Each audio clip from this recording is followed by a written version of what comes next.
It's not just George W. Bush, but I mean, this is Trump.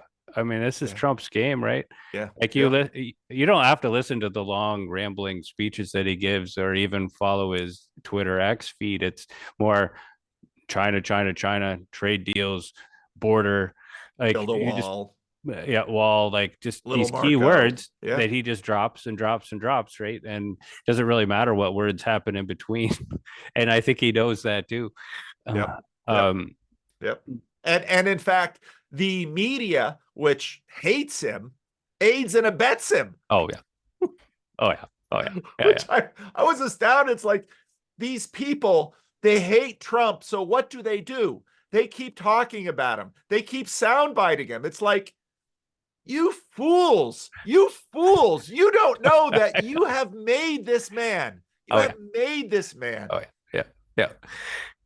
There was an Aaron Renz dropped a little email by a guy named John. think it's John Seal, Seel, Oh, but he yeah. wrote a little piece on Trump, and I thought it was really interesting. He talked about how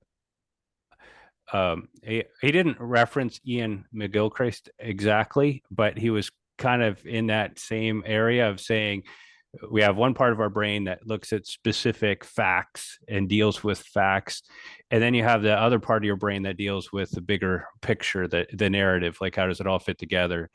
And he says so Trump is not a facts person, he's a big narrative person, Right. and so he is constantly setting the narrative. Yeah. And and when you try to attack narrative with facts, well, he's already prejudiced you against that. Like, he fake news. Like you Yeah. can't. Yeah. I Yeah. mean, Yeah. he said because you have to fight narrative with narrative, Yeah. and I think when and that's why he wins. I think Yeah. because those who run up against him, whether they're like in the primaries or whether they're in the Democratic Party, they're not giving a compelling narrative Nope. of a better America Nope. than what he's saying. Yeah. And so you can attack his facts, and yeah, he committed, maybe he's allegedly committed all kinds of crimes, and I mean you can, but nobody cares about that Nope. Nope. because Nope. he's still like he's defining reality in a way that seems to make more sense to the people who follow him than others. Yep. And there was I'm curious kind of what you think about this, but there's this guy who's a RCA guy who is a reporter, and his name always slips my mind. But he made this provocative claim that the megachurch prepared evangelical Christians for Trump, and Oh, and interesting. and he said the megachurch. And Yeah, I now read that. There there was we an go. article that he wrote Yeah, about that. Yeah, right. I Yeah, read it. I read it. Yeah. and he talked about, like, I mean, this is going to get. I mean, there's going to be a lot of crazy comments on this video probably, but he talked about how like the megachurch pastor, it's in some cases is not necessarily your most morally upright guy. And I mean, and we've seen referencing Mark Driscoll earlier. And I mean, that guy, even before his fall, he'd get on the radio in Seattle and he'd go after the LGBT community every chance he got. I mean, he was rude and obnoxious sometimes to reporters. Like, I mean, and he, but that, like, what that, so this guy's argument was if your pastor can get away with this kind of language, and sometimes in some cases kind of behavior, as we know, is that parts of the megachurch movement has become unraveled. um, you're prepared now to look past these moral failings when you're looking for a political leader. I thought it was an interesting argument, but that's also a rabbit trail. We should get back to uh, Well, it's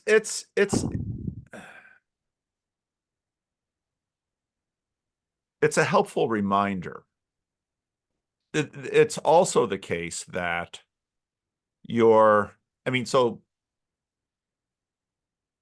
Mark Driscoll, we can use Mark Driscoll in this because, and this is going to be the same for Trump. those same failings will be the seeds of his demise, and they currently are. I mean, he's got how many things against him? You just, I mean, Mark Driscoll was basically taken out by himself. Hmm. That you and this is and what I think you painted there is also true of churches. So, one of the and you watch enough of you see enough of this little corner to know, some of the characters that I'm talking about, and stop me if I get into some that you don't. But Sam, the biblical universalist, definitely one of the sharpest guys in the corner. Um, he and Luke, Luke, another guy who used to go to uh, Piper's church in Minneapolis. These guys have also noted that when churches when churches take advantage of people's loyalty and abuse them, that always those that those bills always come due. Mm-hmm. Because it's one thing as long as as long as these things don't necessarily impact my life too much, there might be rumors about the pastor that he's kind of a flirt, and he's kind of close to some of these women in the church.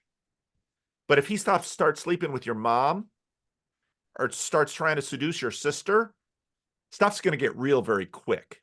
And Mm-hmm. one of the things that Sam and Luke, I think, both of whom are, have very complex stories that require a fair amount of processing, but I'm sort of giving them, just sort of pointing to that when churches betray trust, the trust of and the trust of its loyal people.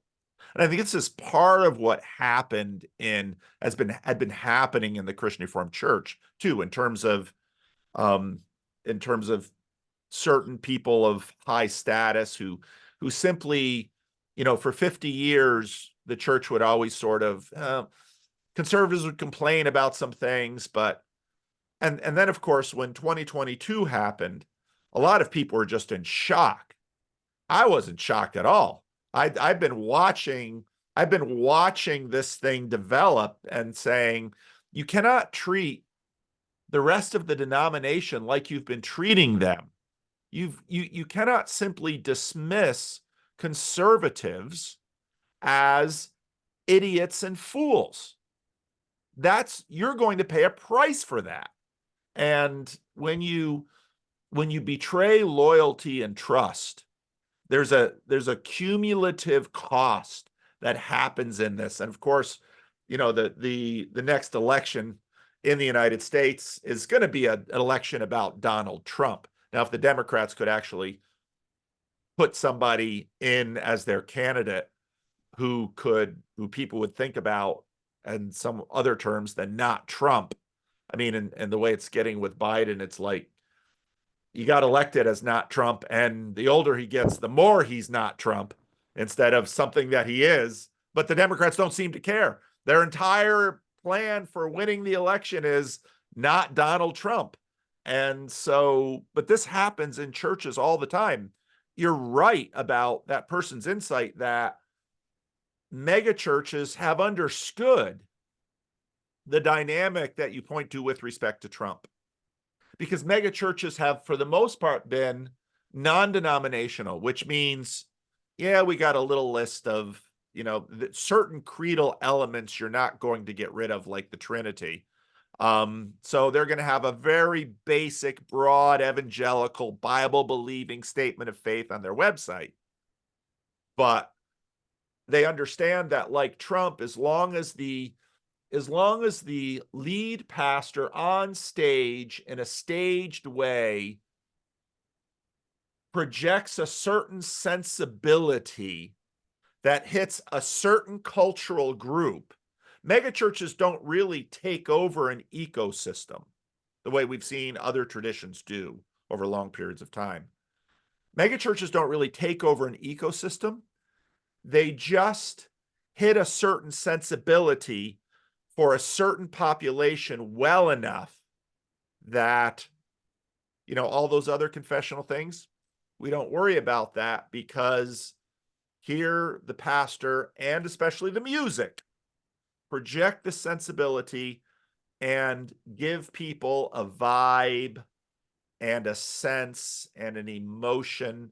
I mean, the megachurch has always, to a degree, understood what radio stations figured out, music radio stations, a long time ago, that this is actually the way to appeal to a group of people. And now I say this having talked to James Wellman, who he's been on the channel. He wrote a really good book, High on God, where he, as sort of a post-Christian mainliner who very much had a mainline sensibilities about peace, justice, racial reconciliation, he looked at the mega churches and said, these guys actually serve the poor, do racial reconciliation, and do many of these things a lot better than the mainline. Mm-hmm. So this is an enormously complex thing, but your point here about Donald Trump and the connection with megachurch pastors really makes a lot of sense. Yeah. And it puts the Christian Reformed Church as sort of a nerdy, the Christian Reformed Church in the 80s, when you were in seminary, or before you were in seminary, when you were in college, the Christian Reformed Church saw this happening, saw its own demographic thing going, and thought, we got to get on this main line. We got to get in this, not mainline. Some wanted to do the main line. We got to get on this mega church bandwagon. And what I discovered watching the Christian Reformed Church try to do this, we didn't have the stomach for it. Yeah. We just couldn't. We just couldn't be enough like Donald Trump or the skinny jeans mega church pastor. Something in us was like, I'd so love to be that kind of successful, but my conscience won't allow me. Not to say anything about those mega churches. It's just not who we are. Yeah. Yeah, I think it's interesting to scratch that a little bit, because I had a similar sense that,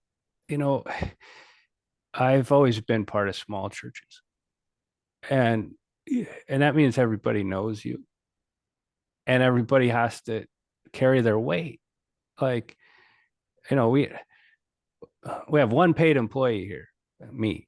Yep. And we have a custodian that we hire to help out and keep things clean, and we have a secretary who we hired for a few hours a week to make sure that kind of work gets done. But everything else, I mean, it's done by volunteers. It's done by people who know each other. It's done by grandparents who are babysitting their own grandchildren in the babysit.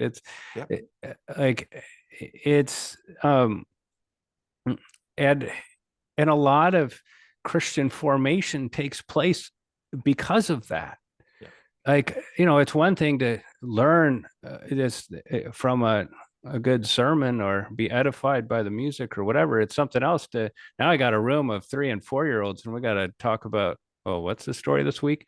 Potiphar's wife. that would happen to my wife a while ago. How am I going to tell these kids the story of Joseph and Potiphar's wife?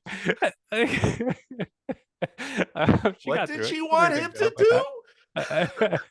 But you like when you're in a small church, like you have to take your faith and you have to figure out, how am I going to live it out?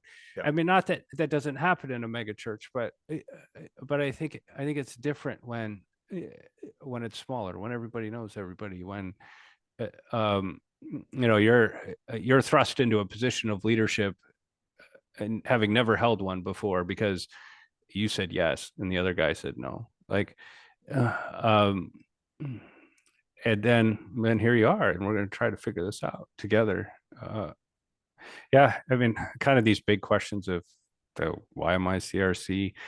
I don't know if anybody else would have me, but they couldn't kick me out because I was always part of them. Right. It's always, but